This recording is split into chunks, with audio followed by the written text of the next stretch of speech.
Мен Амантаева Набира Тажғалиқызы, кітапхана ісі мамандығын бітіріп, 4 жылдан аса қызмет етіп келемін. Менің таңдаған осы жолым шығармашылықты, жауапкершілікті талап ететін ұлы жол.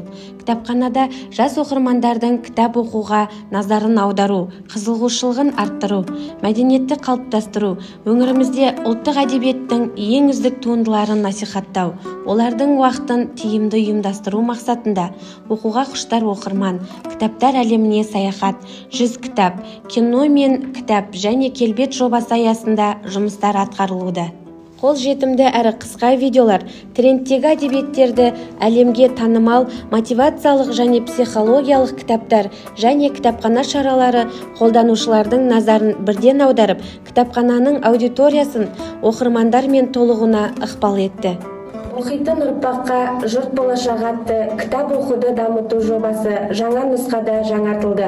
Осы жоба аясында оқу эстафеталары мен акциялар, онлайн әдеби кездесулер, онлайн Zoom форматта байқаулар, интеллектуалды ойындар өткізіліп, осы шаралар Instagram, Facebook, VK, TikTok, YouTube әлеуметтік желілер арқылы жарияланады.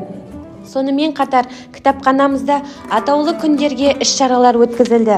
Атап айтсам, ауылымыздан шыққан ақындар Шынәділ Мұханұлының Кешқұрым, Айтбай Сүлейменұлының Ой толғаулары кітаптарының тұсаукесері, Тахауи Ахтановтың туғанына 100 жыл толуына орай таңбалы тарих, таңдаулы тұлға, тұлғалық кеш, Әсет Бейсеуовтың туғанына 85 жыл толуына орай әуелеген әнімен көк тіреген атты әдеби сазды кеш, балалар ақыны Мұзафар Әлімбаевтың туғанына 100 жылдығына балалар әдебиетінің бәйтерегі атты ертеңгілік өткізілді. Дәстүрлі әдістерге қызмет көрсете отырып, біздің кітапхананың заманауи байланыс құралдарының көмегімен оқырмандарды тартуға, жаңа мүмкіндіктерді пайдалануға тырысады. Нәтижесінде кітапхананың белсенді оқырмандары біздің TikTok каналымыздан сүйікті кітаптары мен бейнеролик түсіріп, кейіпкерлермен бөліседі. Кітапхана мен үшін үнемі даму мен жаңарудың рухани тұрғыда өзін-өзі жетілдірудің озық үлесі. Жаңа инновациялық технологиялар ресурстарға қол жеткізуге мүмкіндік беретін жер.